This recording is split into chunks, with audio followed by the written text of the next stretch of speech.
AAA publishers are afraid of you. Players can hurt us. They know exactly what players think about AI. That's right, AI. AI in WoW, AI making your new games, AI making your art. A lot of the gaming industry, or gamers in general, are kind of anti-AI. We don't really want AI making the games. Not because we think it's not going to do a good job, but I think because we think that these dev companies are just going to get lazy as fuck, have AI make stupid-ass repeatable and purchasable content, and we're going to lose kind of the fun and artisticness and greatness that is, you know, game development. So let's jump in here. We'll see what AAA publishers has to say. We know Blizzard's talked about the use of AI or the not use of AI. These companies are going to start using AI whether we like it or not. Hopefully they use it for the power of good instead of evil. Let's see what this video is all about. Video game companies have an AI problem. Players don't. Sam is AI, true. That's a headline that Jason Schreier recently ran. It does sum up what we're all thinking. Where it gets interesting, though, is this is all because of corporate reports and stuff that these companies are actually disclosing to their investors. That title also sums up what we're thinking. We're exhausted by the slop art. Just try to buy a t-shirt on Amazon or eBay and you'll see all of the lazy assets, the stuff that's just from heaps of grifters.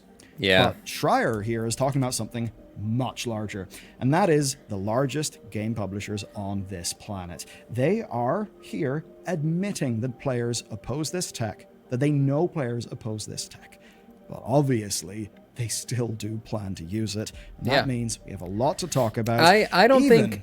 Oh, this is cool. I love this fucking... Fortnite does such a good job integrating shit. The Star Wars Fortnite event was pretty damn cool. But what I will say, AI, I don't think players are opposed to AI. They're opposed to the way that they know these game developers are going to use it. They're going to use it to lazily just create new zones, new content, all kinds of shit. And it's not going to be creative in any way. It's not going to be fun in any way. It's just going to be like reselling, rehashing old shit, using AI to redo things, and then pushing it out there as new content again. So that's the thing. I think AI can be used for good. We've seen AI already used in WoW in certain ways, you know, with our dungeon companions and shit like that. Brand Bronzebeard is basically powered by AI right now in his Delve runs and all that shit. AI can be used to make games better. I think we just know that we don't trust these dev companies to use it for that reason. We think they're just going to use it to cut costs and create shittier versions of the games we already have at lower costs and just upsell the shit out of us on them. James Earl Jones. This all comes from earnings call season. Specifically, Jason Schreier reviewed investor documents from Take-Two and EA, and then Paul Tassi chipped in on CD Projekt Red. And here's what they found, right? Many instances of these companies warning investors about generative AI. They said it could, quote, cause legal and reputational harm, that it could make consumers lose confidence in their brands, that it could hurt their financial results. And obviously, you and me, we've seen the backlash to prove all of this stuff. Just take a look at the reaction to the cheap AI slop stuff in Call of Duty. I mean, there is so much slop in Call of Duty that I can barely register it anymore. It's got so... I guarantee that when this basically was brought up to Bobby Kotick, hey, we figured out a way to use AI to generate new skins for us in Call of Duty, and then we can sell those skins as part of the season pass and everything, and we don't need this whole team to do this shit anymore. Bobby was probably like, oh my God, where do I sign? Can I sign with my penis? Please, I'm so excited right now. Can we get this started today? For sure, Bobby was all in on AI in this shit, in this game. No doubt. And AI was going to be brought into Blizzard, brought into World of Warcraft. I already can imagine, store items and all kind of mounts being created by AI. No doubt. But I think it's been slowed a little bit by the pushback from the player base. Players have clearly decided that they don't want AI creating shit, and backlash like this has kind of slowed down the progression of AI, at least in video game development. Ridiculous. Seriously, it's a parody of itself. There's other examples too, like the weird reboot of Hawken. Ugh. I have no peace. Just look at this image on the screen. That's horrible. So, these warnings make sense. Schreier's headline isn't wrong. Players know. But the thing is, every company using this tech has internal critics. And there is a read here that one may take from these earnings calls, these disclosures, that actually internal critics are warning leadership about reputational risks, about legal risks, about alienating audiences, and that they're being taken seriously. You can think about them as our people on the inside, but you shouldn't think these disclosures suggest that they're actually being listened to. Because here's the thing. This is mostly all just a formality.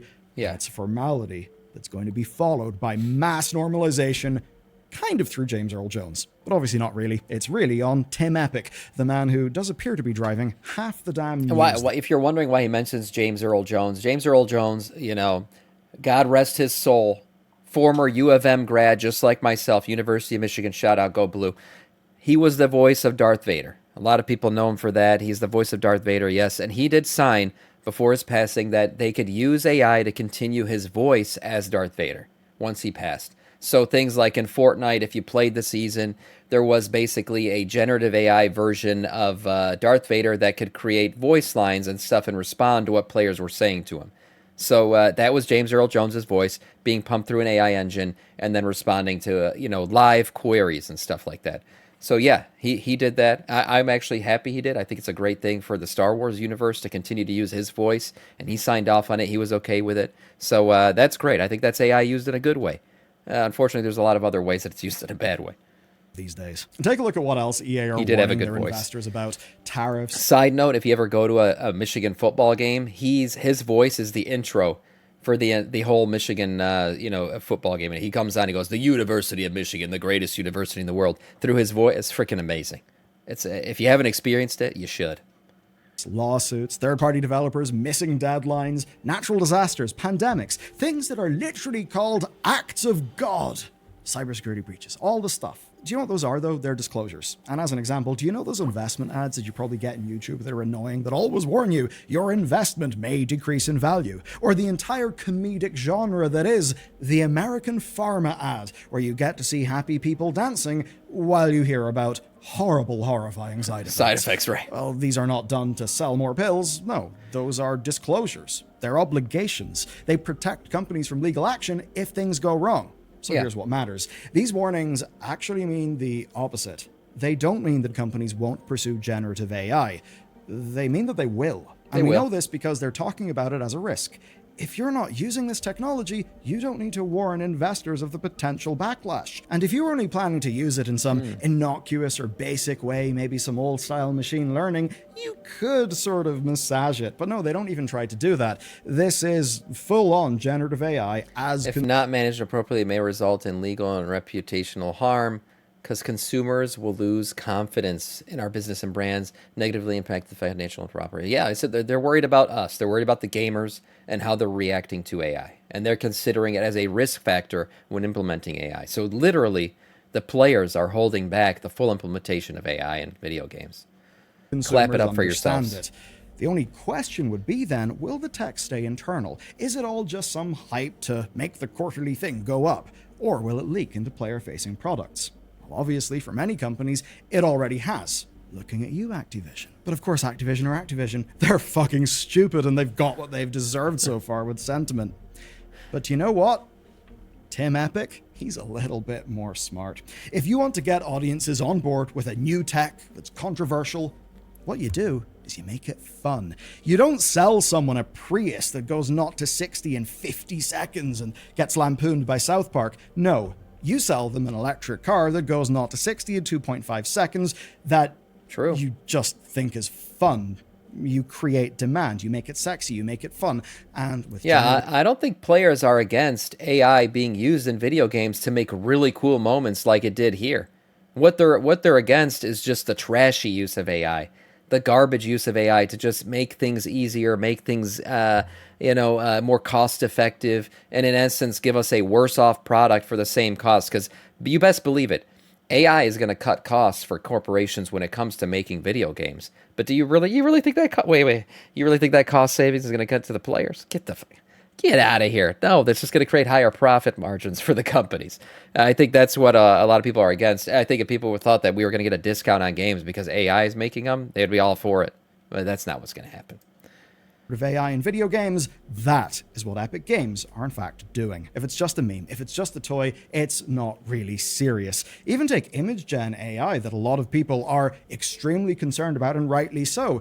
There were earlier stages of that technology where it was just a kind of weird, broken fever dream thing that a lot of people found fun. Yeah, it's not like that anymore. Then that fun kind of stopped because it got altogether more serious. And that's kind of the thing. You don't feel the need to think about something too deeply when you're just engaging with something that's fun. And remember, we're talking about mass audiences here. And that's where we get to Epic Games. They rolled out their new Darth Vader NPC in Fortnite, but he's not like any normal NPC. He is a technology test. He's one that they knew would have meme potential, in my opinion. Freaking, fucking. Such vulgarity does not become you. Not allowed. You inquire about sustenance. Oh my god, no, and yet oh my speak god. like a common thug. Smart. There was so much. There were so many memes created from this. So many live streams on Twitch just messing with the AI version of Darth Vader. It was such a big boom for them. It was a really popular thing, and it generated a lot of news for headlines for Fortnite. It's the perfect way to get an audience on board with an AI chatbot in a way where they're actually playing with it. Why in Fortnite? Obvious. It's one of the biggest gaming platforms on Earth. Also, it's very broad. It's not catering to us, enthusiast gamers who, can be a little bit uppity. So it's millions of people, which also means whatever happens there becomes normalized in our industry, and it sets standards. Number 2 then, Fortnite is the perfect game for this type of thing. I kind of call it cultural katamari. It rolls about consuming everything. It's kind of like the Borg of Star Trek, but with very vivid colors and flossing and such. And just so you understand, Here's how the Vader NPC works. Complete challenges in the new Star Wars season to recruit Vader as a follower. Then he's his, and from now on, he will be your little chatbot friend. He'll respond to your voice prompts. And the tech behind it? Simple. Your voice gets converted to text. Google's Gemini model creates a response. That text goes to 11 Labs. 11 Labs converts it into speech. So if you ask Darth Vader how you can get a victory royale, the AI will generate advice based on your prompt, and this Vader will speak it to you. But obviously, that's not how people are using it. I mean, of course. There were slurs, so many slurs. Memes, so many memes. If you want to hear legendary actor James Earl Jones say... I mean, literally, yeah, you're giving the power of AI to gamers. I mean, it's the most degenerative people on the face of the planet. Of course they're going to use it for evil. Of course. Skibbity toilet on God, no cap. Well, guess what? Now it could happen. And personally, I'm pretty sure Epic knew that it would go, air quotes, wrong. Because they immediately hotfixed it, where they limited it to just Disney-approved terms. That meant no self-harm talk, no people trafficking, no non-Disney media for more than 2 lines. And that last part does prove that this is not like some weird internal Epic model that only knows, or Disney model that only knows what Vader knows. No, movie Vader is here, and somehow he knows about Goku, which he really shouldn't. Point is, it's a big generic model. I think Epic could obviously have, prevented some of that. It was definitely a test for something more. This is not about a Darth Vader that can answer your stupid ass freaking question. No, this is a test for the future of gaming. And basically, you'll have NPCs that can respond to your voice no matter what they're doing in any game. So yes, you could be walking through a village, a medieval village, and every NPC just reacts to the things you're saying and what you're doing live in the game. Which is crazy to think about, but yeah, it's heading that way. Meme material that was very off-brand. But, the memes, it sure did spread, didn't it? And here's the thing, Darth Vader is just the start. At Unreal Fest, Epic unveiled bigger plans. They're bringing chatbot tech to Fortnite's creative tools. My God. What is this, Unreal Engine freaking 1 million? What the hell? This looks so real. Any player can use it, no voice actors needed. Tim Sweeney called it a creepy. superpower. He said that indie teams can now create characters with personality and infinite dialogue. But if you compare Sweeney's hype to the footage, well, it looks stilted, looks pointless, looks lacking in all human craft, and it exemplifies the core problem here. Man, this looks like, what's that movie called? Ready Player One. Right, doesn't it? That's what it reminds me of. Most people, don't want generative AI when they know about it. I mean, studies show that 70% Uncanny Valley, hate it as customer support. But if you make that tech entertaining, make it fun, make it a meme, something you can play with, a toy, make it harmless, then you can change some minds. And you can slowly change the definition of normal, shift the Overton window. The cool toy disguise basically helps avoid the consumer direction. That's the reputational side, the cultural normalization side. But these companies also warned about the legal risks. They're pretty damn real, and we have to talk about them. Okay, so for this demo to work, and I mean, yeah, it's a standard practice, like taking something that maybe the public or people don't like and putting it in a form, that makes it seem less harmful, seem less dangerous. I mean, you freaking see it with fentanyl, right? They freaking lace gummy bears with that shit to get kids to get into drugs, right? Like that kind of stuff. So you make it, hey, what's scary about a gummy bear? That doesn't look like a dangerous drug, even though it's very much the same thing, but it's a way to kind of introduce it to people. And to have the dynamics that we just talked about, it needs to be in Fortnite. It needs to have a fake Vader that really is Vader. It needed the real voice of James Earl Jones, who died in September 2024. No, they did. Now, of course, seeing the big drama iceberg this is all heading for, Epic and Jones's family prepared a statement. They said that this is what he wanted. And to be clear, if that's what he wanted, I completely respect that. That's fair, right? What he did is he recorded a voice library for these models. But of course, don't be confused. These aren't actual performances from him. This is a computer taking his words, reconfiguring them into a new sentence, but it's not a performance. It's extrapolating his past creativity. It is not him being newly creative. Now, obviously, James Earl Jones is dead, so he's not going to be newly creative anytime soon. It's not like we'll see him cook up some new evolved take on Darth Vader, and he is absolutely in his right to greenlight this. Yeah. I have to imagine that character meant a hell of a lot to him. I'm so glad he did. Maybe the idea that fans of that character, fans of that performance could continue to get more of him, maybe that was actually deeply meaningful to him. That's totally cool. And look, you can argue that this is one of the uses of this tech that sort of does make sense in a way, that it's kind of literally the closest thing that you could have to the real Vader that's possible. But there's a big problem. What about actors who aren't dead? That's why the Screen Actors Guild has filed a labor complaint here. They're targeting Epic Games through subsidiary Lammer Productions. They claim that Epic made unilateral decisions during an ongoing voice actors strike. Look, I'll be honest, the Actors Guild, the I don't know what the artists one is. Look, I mean, they're fighting against AI implementation. They're fighting against it, but it's an uphill battle. They're gonna lose eventually.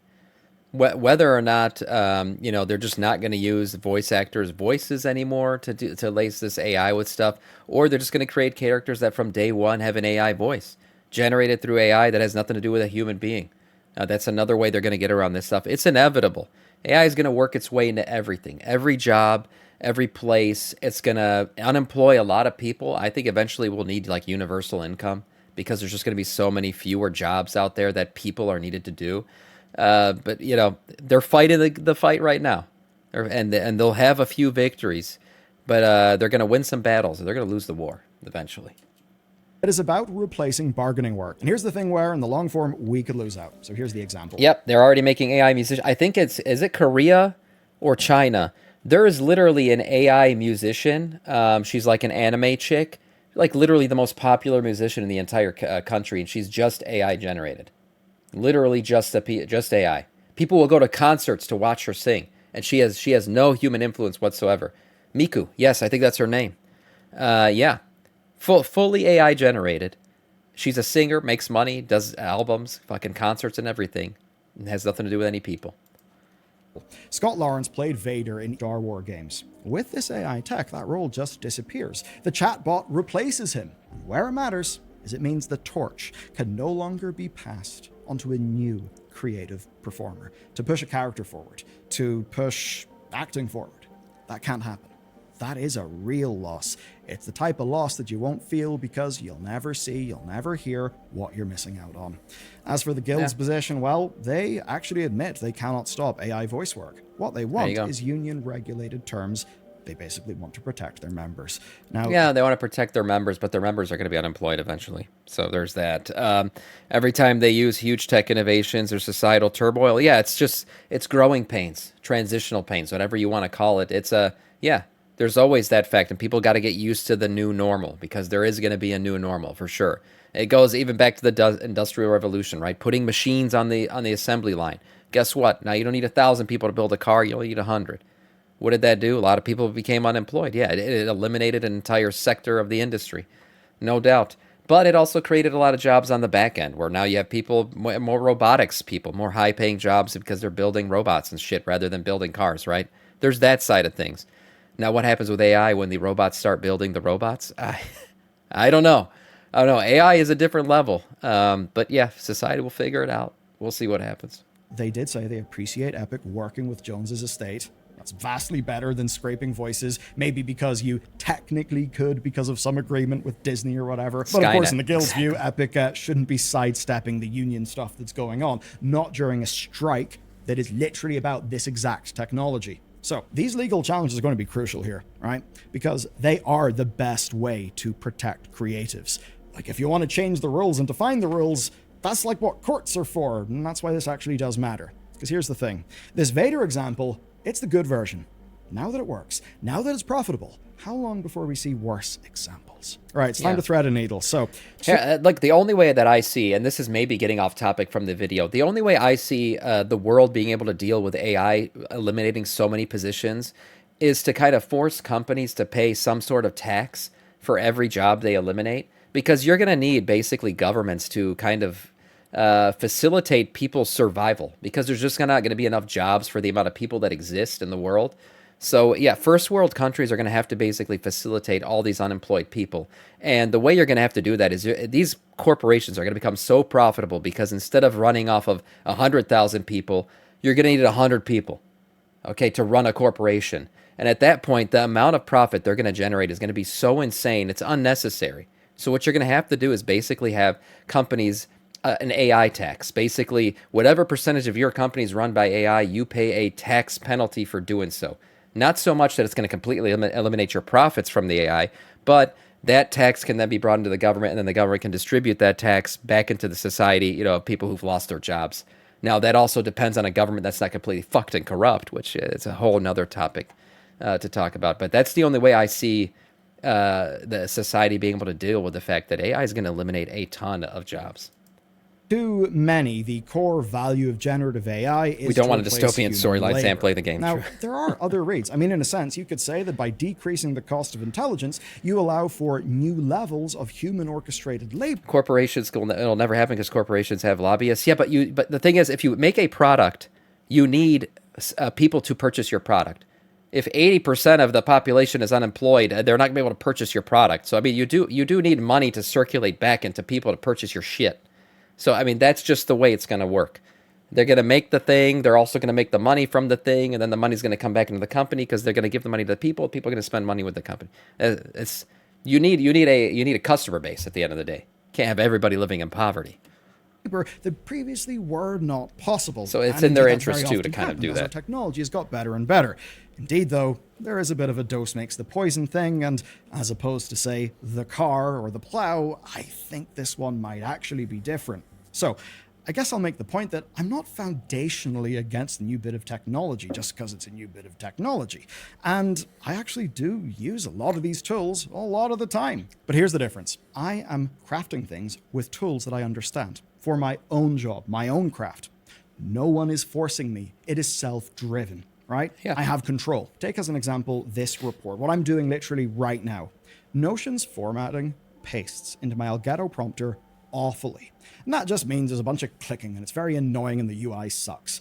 Well, actually a good use of a language model is reformatting some text. So with Gemini 2.5 Flash, I can nearly instantly remove all of the line breaks and format it perfectly based on rules that I've laid out. So it literally is copy paste in the prompter perfectly. That's not going to change the world, but you know what it's going to do? Remove a few paper cuts. It's the sort of thing that works from an individual create efficiencies mindset. If you think about, say, Kaizen, the philosophy from Toyota, it's the reason why Japanese cars got absolutely flippin' goated, like through the 70s, 80s, 90s, etc. Now, the thing is, right, I know what is and is not tasteful to me.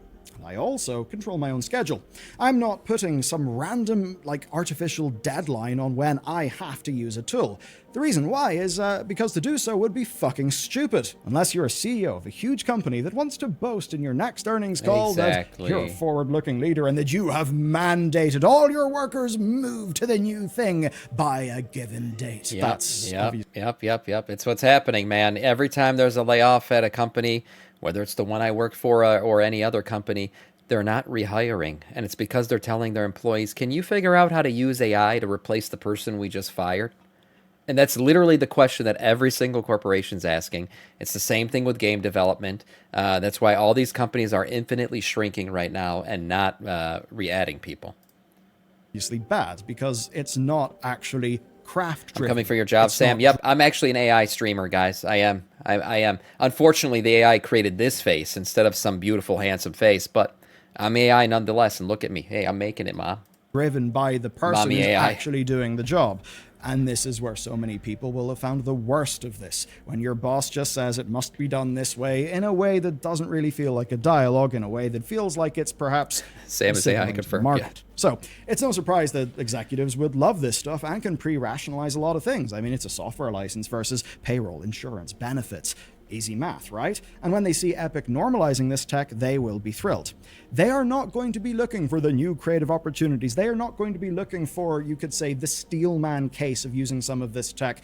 They will be looking for the best way to make the next quarter look good, because that's what this system they play and optimize is for.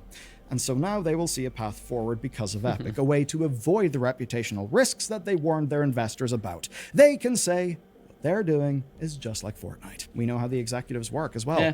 Why would they pay more for quality when they think they can get away paying less for good enough? But do you know what defines good enough? You. The players, yeah. You define good enough. So the question then is simple. Will you settle for it?